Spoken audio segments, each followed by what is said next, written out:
Hello friends, happy Tuesday. This is Jen Pitta with By the Shore Stamping, welcoming you into another episode of Teach Me Tuesday. Today I'm going to show you something that's called Black Magic stamping, which was not my idea. It was something I saw on YouTube actually using some other products. And I want to say it was Jennifer McGuire, but I forget what I was watching. I was just scrolling through YouTube one night when I couldn't sleep, so I was watching some stuff, and I saw this, and I'm like, you know what, I can totally do this with Stampin' Up! Product. So I'm going to show you what I did to do this project. So I'm using the Touches of Texture stamp set, which I think we may have used recently, but now I can't remember. I would think actually, you know what it was? I talked about it last week in the how to use your stamps in scrapbooking. So we did talk about this just last week. So this is another great use for the stamp set. I used this little flower here, and I did a little bit of prep work in the beginning because I'm using our Whisper White craft ink, and it does take a minute to dry, so I wanted to stamp first and then let it dry so I could do this. Just a little side note that this craft ink pad, it is retiring. We'll still have the Whisper White ink and the craft pad, but they'll be uninked. So you'll get like a pad like this, but it will be blank, and you have to actually refill it with the Whisper White ink. So if you want one that's already pre-done for you, because if you're like me and you're a lazy stamper, you would totally want that, go ahead and order that stamp set now. It's still currently available as far as I know, and you can go ahead and grab yourself a refill at the same time. I promise you there's a ton of things you can do with this ink, so it's very, very good thing to have in your arsenal. Okay, so all I did was I stamped a greeting in Versamark ink, and then the Versamark, and then I heat set it with my white embossing powder and my heat gun, and that's so that this greeting here doesn't rub off at all.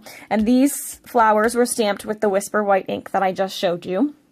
And they are dry now because I stamped them a few minutes ago. And just so you know, I got that greeting, which I love, the Let's Be Friends Forever, is from the Eastern Beauty stamp set, which you can actually pre-order right now in 2 different bundles. But it will be live in the new catalog on June 1st. All right, so what you'll need for this is you're going to need some of our fabulous watercolor pencils. I'm using blue, yellow, and white. You'll also need the what is this called? Aqua Painter. Sorry, I started to think about something else, so I got distracted. I think I'm going to change this one to Bermuda Bay. I did my sample card in Pacific Point, but I'm going to switch it to Bermuda Bay because I love Bermuda Bay. And then I'm also going to use a white gel pen. All right, so to start, what we're going to do is we're going to take the watercolor pencil, and you can actually go over these flowers with the white watercolor pencil just to kind of add some more dimension into this, or actually really to just kind of lighten the color a little bit. But I found that I preferred it without the white layer because it really does lighten the ink quite a bit. So I'm going to do the Bermuda Bay, and this Whisper White craft ink will actually blend with this Bermuda Bay when I get to that step. So the first thing to do is just lay down the color. So you're going to go ahead and you're going to color in your flower. And you don't have to be super precise. I am coloring pretty hard though, because I want quite a bit of color in there. So I'm going to go ahead and I'm going to just color my entire flower with this Bermuda Bay ink, or Bermuda Bay pencil, I should say. So this will take a few minutes, and again, you don't have to be super precise. I am kind of being a little bit meticulous about this, just because I want to have good results for you on this one. I'm not going to kind of show you the whole thing. I'm just going to show you the process from start to finish on one here. So you're going to go ahead and color this in. And this technique works best if you use a solid image stamp. So notice if you used a line stamp, it would just be the outline of the flower and then you'd have nothing to color. So you want something that is stamping the entire image so that you can actually color in that white section. and get a finished image. So I'm going to go ahead and do this. I'm almost done. Sorry, this just takes a little bit of time. And all right, so now that's done. I'm going to take my watercolor pencil, my aqua painter, sorry. I don't want a whole lot of wetness in there. I'm going to I don't want to squeeze on it because you don't want bubbles of water. You just want a little bit of wet to come through. So I'm just going to go ahead and take this. Now it's not pointy. I want it kind of pointy so I can get in these little crevices. And I'm literally just going to blend this color. And you can see that, or I think you can see, I'm not sure in the video, but if you can't see it, trust me, it's getting, it's picking up the white from underneath along with the Marina Bay. So it's making this image a little bit lighter. So I'm going to go ahead and just color this in. And I found that I like to go in one direction on the petals just so that it kind of looks cohesive. And then when I get to the center, I kind of do swirls because I want it to kind of look like the center of a flower. So I'm just going to color in all of these little dots as best as I can. And we're going to go ahead and color the whole thing. So this is definitely a card you would do for somebody extra special because it does take a little bit of time. And obviously, if you're sending a card to somebody that you want to be friends with forever, they must be super special. I can think of a few people in my life that this would work for. All right, so I've done the outside. Now, like I said, I like to do swirlies in the middle, just to kind of define the center a little bit. And we'll define the center a little more in a second.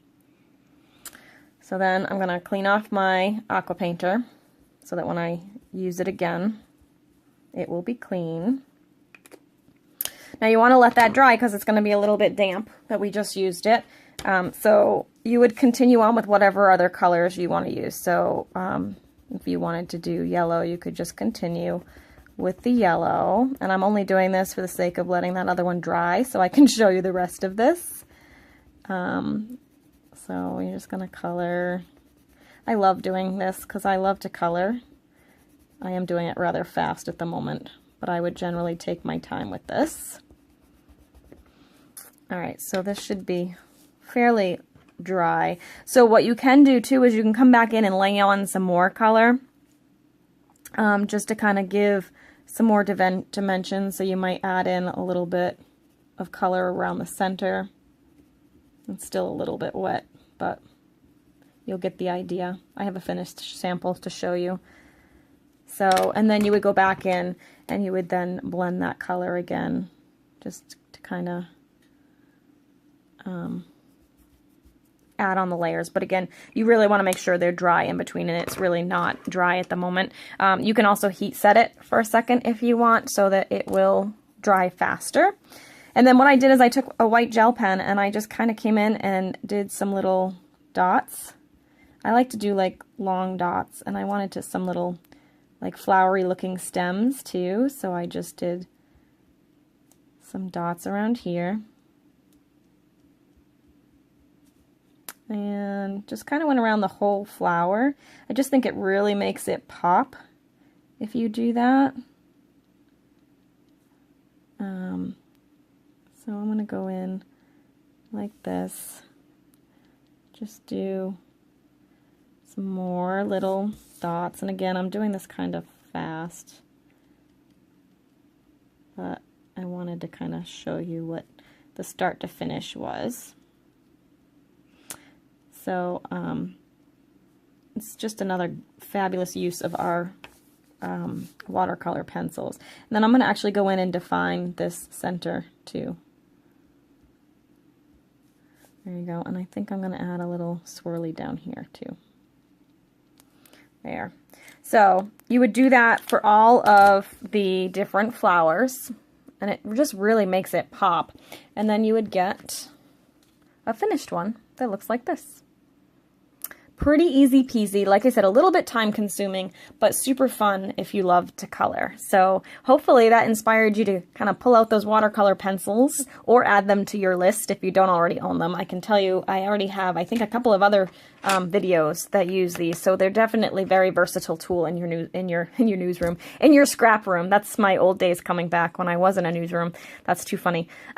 So hopefully that inspired you a bit today. Thank you so much for watching, and we'll see you next time for Teach Me Tuesday. Have a great week.